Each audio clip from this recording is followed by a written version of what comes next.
네, 공시 내용 진단하는 시간입니다. 타키온 대표 조호진 박사와 함께합니다. 안녕하세요. 안녕하세요. 네, GS건설 같은 경우는 어제 오전장에 52주 신고가를 기록하기도 했습니다. 그동안에 낙폭을 많이 회복했었는데 수주 관련해서 여러 실적에 대한 기대감도 이어지고 있다고 합니다. 이번에는 지분 관련한 공시가 잡혔네요. 예. GS건설은 이제 지금 허창수 GS그룹 회장이 오랫동안 이제 관여했던 기업입니다. 최근에는 이제 GS그룹 자체 이제 대외 회장이 허창수 회장에서 이제 허태수 회장으로 이제 변경이 됐지만 그래도 대외적으로는 이제 허창수 회장이 더 많이 알려져서 현재까지도 이제 동일인으로 허창수 회장으로 이제 지정된 상태입니다. GS건설의 이제 대주주 중에 한 분인 허정수 회장이 허정수 GS 네오텍 회장입니다. 그 아들이 아니고 조카인 허윤영 GS건설 사장에게 주식을 증여했다는 공시가 어제 이제 발굴됐습니다. 이 부분을 자세히 먼저 말씀을 드리면 허정수 GS 네오텍 회장이 이제 허윤영 GS건설 사장에게 금액으로는 352억 원이고 그래서 이 지분을 갖다가 합치면 이제 허윤영 대표는 지분이 이제 4세 중에서 가장 많은 지분을 갖게 됩니다. 그래서 이미 벌써 그 많은 시간 재직 기간으로 보나 그다음에 아버지 허창수 회장의 지분으로 보나 허윤영 대표가 차기 GS건설의 경영자 될 것이다라고 이제 알고 있었지만 이번에 증여로 지분으로도 사실은 이제 그렇게 확인이 됐습니다. 전체적으로는 이제 그 지분 증여가 되는데 지분 증여에서 중요한 이유는 뭐냐면은 지분 증여를 했을 때 증여세가 부과됩니다. 그러니까 여기서는 이제 증여를 받은 수중자라고도 합니다. 증여를 받은 수중자 허윤영 사장이 이제 증여세를 내야 하는데 증여세 산정 기준이 주가의 전후 2개월 평균입니다. 그러니까 이번에 11월 25일 날 이제 증여를 했기 때문에 그 전에 2달 전, 앞으로 2달 이후에 GS건설의 주가를 평균을 낸 다음에 그 평균 낸 금액으로 이제 증여세가 부과됩니다. 그러니까 증여를 하려고 하는 당사자들은 언제가 주가가 저점인지를 판단하고 증여를 했으리라는 것이 합리적인 추정입니다. 이런 관점에서 투자가들은 그렇다면 2개월 후에는 주가가 올라갈 가능성이 많겠구나 이렇게 추정할 수가 있습니다. 이런 관점에서 저희가 이제 AI 시스템으로 증여와 수중을 갖다가 중요하게 보고 방송에도 종종 이제 말씀드리겠습니다.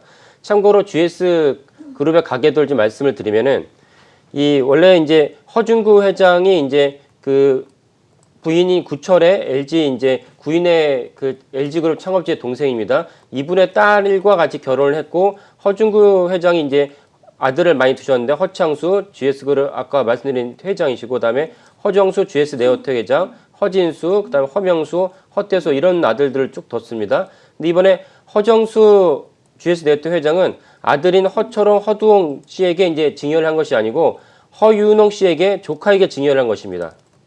그러니까 이건 되게 이례적인데 근데 이제 재벌에게는 좀 이례적이지 않을 수 있습니다. 특히 GS 가문은 얼마 전에 1년 전에도 비슷한 일을 했습니다. 그러니까 증여를 했는데 자기의 직계 가족의 증여를 하지 않고 그 조카들의 증여를 한 경우가 있었습니다. 이 말은 무엇이냐면은 지금까지 보유했던 지분이 물론 이제 법적으로나 형식적으로나 그 증여 보유한 사람의 이제 소유 주식이지만 실질적으로는 가문 전체의 주식이다 이렇게 보는 것입니다. 그러니까 가문 전체의 주식이고 이 주식을 이제는 이제 승계를 해야 되기 때문에 가문 전체가 의논을 해서 이 주식이 누구에게 돌려낼 것인지를 갖다가 결정한다는 뜻입니다.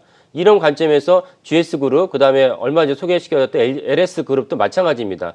이렇게 해야지 그룹 전체의 경영권이 안정이 되고 그룹 전체에서 돌발 행동이 발생하지 않는다는 것입니다. 그러니까 이런 관점에서 약간 독특한데 왜 조카에게 증여를 했지 이렇게 볼 수도 있는데 이 해당 주식은 사실상 법적으로는 이제 허정수 회장의 주식이긴 하지만 실질적으로는 그룹 전체 가문이 이제 공동 소유한 집단 의사결정이다 이렇게 보시면 되겠습니다. 참고로 이제 GS 네오텍에서 잠시 설명을 드리면 허정수 GS 네오텍 회장은 오랫동안 이제 금성전기, 금성 이제 기공이었습니다. 여기서 이제 근무를 하셨고 그래서 심지어 금성기공에서 LG 기공에서 대표까지 지내시다가 99년도에 이제 계열 분리를 했습니다. 이제 계열 분리를 했는데 지분이 100%를 갖고 있는 계열 분리를 했습니다. 그러니까 사실상 이때부터 GS 기공이라는 이름은 달고는 있지만 실질적으로는 이제 그 본인의 1인 기업으로서 이제 GS 네오텍을 이제 운영했다 이렇게 보시면 됩니다. 그래서 사실상 이번 증여는 아까 말씀드린 대로 두 아들에게 증여할 필요가 없다. 왜냐하면 두 아들은 이미 GS 기공의 이제 임원으로나 경영에 활동을 하고 있고 그 아들이 이미 그 최근에 일부 지분을 승계를 받았습니다. GS 기공 일부 승계를 받았기 때문에 사실상 이번 증여는 어떻게 보면 좀 허정수 회장이나 일가의 입장에서는 그렇게 특이한 일은 아니다 이렇게 보시면 되겠습니다. 그리고 허윤영 GS건설 대표의 지분을 타 지분을 좀 현황을 보면 이건 저희가 그 구축한 AI 시스템으로 이제 확인한 것입니다. GS그룹 지주사의 지분이 꽤 많이 있고 이번에 말씀드린 GS건설이 있고 특이한 점은 LG이노텍 지분이 꽤 많이 있다는 것입니다. 그러니까 LG이노텍 지분은 GS가문과 LG가문이 분가를 하면서 분가를 했지만 LG이노텍 자체를 이제 귀하게 보고 중요하게 보고 매도하지 않았다. 이렇게 보면 되겠습니다. 그러니까 주식을 처음에 취득한 다음에 한 번도 거래하지 않았습니다. 이렇게 재벌들은 이런 관점에서 5년, 10년을 갖다가 보유 지분을 갖고 있기 때문에 이 때문에 생긴 상장 차익이 어마어마하게 됩니다. 이렇게 해서 이제 주식을 갖다가 증여를 하고 보유하면은 꾸준히 보유하면 이제 큰 차익을 거둘 수 있다. 이렇게 말씀드릴 수 있겠습니다. 그리고 참고로 아까 말씀드린 증여세에 대한 부과가 있었는데 지금 현재 GS건설의 PBR이 0.6인데 이건 2020년 기준으로 0.5입니다. 0.6입니다. 근데 내년에 그 사이 최근에 많이 이제 수주한 것이 있기 때문에 내년에 증권사 예측으로는 PBR이 0.5가 있습니다. 그러니까 역대급으로 낮은 주가라는 것을 알 수가 있고요. 얼마 전에 어제는 이제 그 서두에서 그 52주 신고가를 기록했다고 말씀드리지만 사실은 그 말은 뭐냐면 52주 신고가이지만 향후 더 주가 올라갈 가능성이 많다. 이런 관점에서 허정수 회장이 조카에게 증여를 한 시점을 골랐다. 이렇게 보시면 되겠습니다. 네, 신고가 부근이지만 PBR 기준으로는 최저 수준이라서 증여세 기준으로 봤을 때는 현재를 비교적 저점으로 보지 않았을까 하는 의견까지 주셨고요. 지금까지 타키온 대표 조우진 박사와 함께했습니다. 감사합니다. 예, 감사합니다.